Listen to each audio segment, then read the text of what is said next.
बहुत समय पहले की बात है। सुंदरवन के जंगल में एक लाडो नाम की चिड़िया अपने बीमार माँ टुनटुनी के साथ रहती थी। लाडो अपनी माँ को बहुत प्यार करती थी और उनकी बहुत सेवा भी करती थी।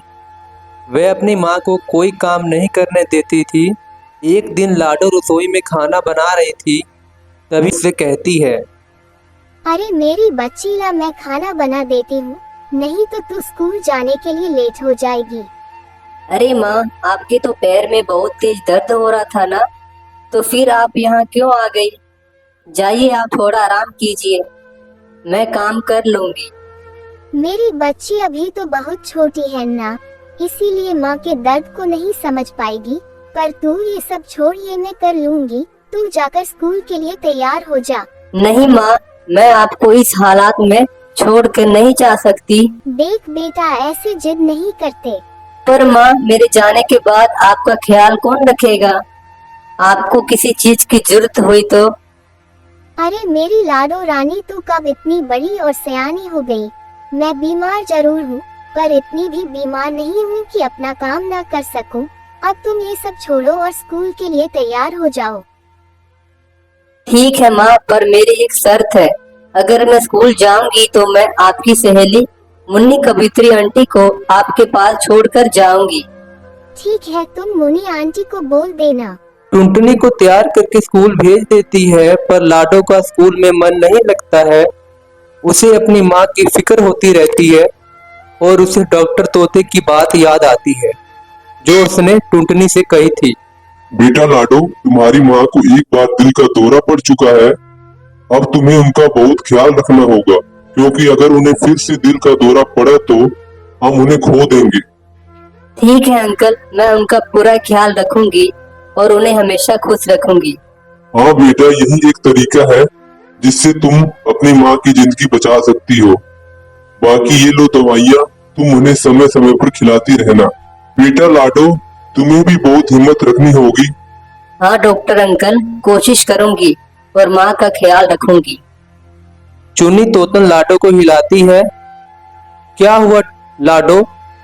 हाँ हाँ, क्या हुआ? लाडो, तू क्लास में कहाँ खो गई थी? टीचर मैम तुझे कब से बुला रही थी।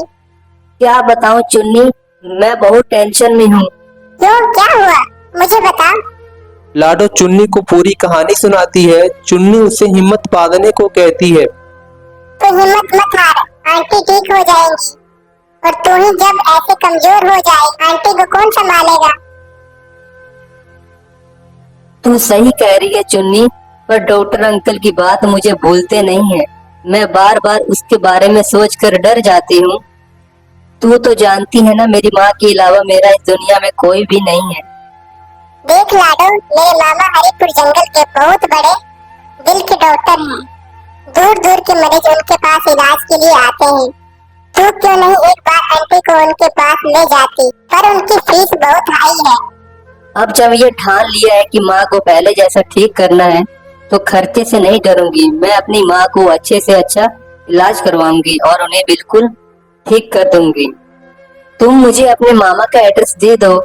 अभी तो मेरे पास नहीं है, मैं शाम को तेरे घर आऊंगी तो मामा जी का एड्रेस ले आऊंगी। छुट्टी हो जाती है। सभी पंछी बच्चे अपने अपने घर चले जाते हैं।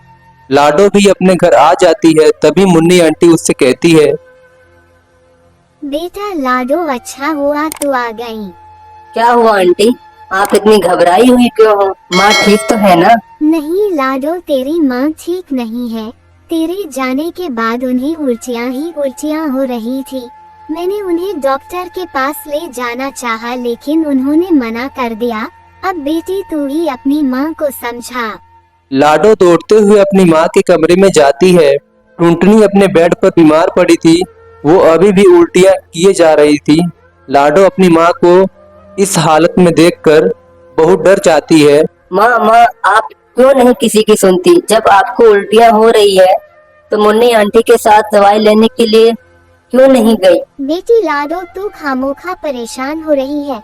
मैं ठीक हूँ, बस थोड़ी सी उल्टियाँ आ रही है। थोड़ी सी उल्टी माँ, आपको पता भी है आप कितनी कमजोर हो गई हैं। चलिए, अब मैं आपकी एक नहीं सुनूंगी, आप मेरे साथ डॉक्टर के पास चलिए। लाडो अपनी माँ को उठाती है पर लाडो से उठा भी नहीं जा रहा था। ठीक है, मैं डॉक्टर संजय को लेकर आती हूँ। मुन्नी आंटी, आप माँ का ख्याल रखना। ठीक है बिटिया, तुम जाओ। लाडो जल्दी से डॉक्टर राजू तोते के पास जाती है। अंकल अंकल, मेरे साथ जल्दी चलिए। क्या हुआ लाडो बिटिया, सब ठीक तो है ना? तुम इतनी घबराई हुई क्यों हो? अंकल, माँ की तबीयत ठीक नहीं है, आप मेरे साथ जल्दी चलिए। चलो बिटिया। डॉक्टर तोता और लाडो जल्दी से उठते हुए टुनटुनी के पास जाते हैं। डॉक्टर तोता टुनटुनी को देखते हैं और उनकी जांच करते हैं। जांच करने के बाद लाडो को एक कोने में ले जाकर कहते हैं, बेटा लाडो, तुम्हारी माँ टुनटुनी की एक किडनी खराब हो गई है। अब वो ज्यादा दिन तक नहीं जी पाएंगी। ऐसा ना कहिए डॉक्टर अंकल, ऐसा ना कहिए। कह दीजिए ये सब झूठ है। काश बेटी ये मैं कह पाता, पर ये सच है। ये एक ऐसा सच है जिसे बदला नहीं जा सकता। कोई रास्ता तो होगा अंकल, मेडिकल साइंस ने इतनी तरक्की कर ली है। बेटा इसका एक ही इलाज है, किडनी ट्रांसप्लांट। अगर किसी दूसरे पंछी की किडनी हम तुम्हारी माँ को लगा दें तो उनकी जीने की चांस बढ़ जाएंगे। ठीक है अंकल, मैं अपनी माँ को एक किडनी दूंगी। मेरी माँ ने मुझे जन्म दिया है, जो एहसान मैं जिंदगी भर नहीं उतार सकती। अगर मैं अपनी माँ को किसी काम आ गई तो मैं समझूंगी मेरा जीवन सफल हो गया। टुनटुनी बड़ी नसीब वाली है जो उसे तुम जैसी इतनी अच्छी बेटी मिली। बेटी मुझे भरोसा है तुझ पर, भगवान तेरा त्याग वेस्ट नहीं जाने देगा। वो तुम्हारी माँ को ठीक कर देंगे। लाडो अपनी माँ को किडनी देकर एक नई जिंदगी देती है। जब जंगल के पंछियों को लाडो के इस त्याग के बारे में पता चलता है तो वो उसकी हिम्मत की तारीफ करते हैं। और उसके बाद लाडो चुन्नी डॉक्टर मामा के पास भी जाती है, पर उसके मामा कुछ दिन पहले ही गुजर गए थे। पर लाडो फिर भी हार नहीं मानती है और डॉक्टर बनने का फैसला लेती है। ऐसे ही कुछ साल बीत जाते हैं। लाडो खूब पढ़ाई करके डॉक्टर बन जाती है, वो भी दिल का डॉक्टर, और समय समय पर अपनी माँ की इलाज करती है। अब दोनों माँ बेटी को किसी भी चीज का डर नहीं था और दोनों खुशी खुशी से रहने लगे।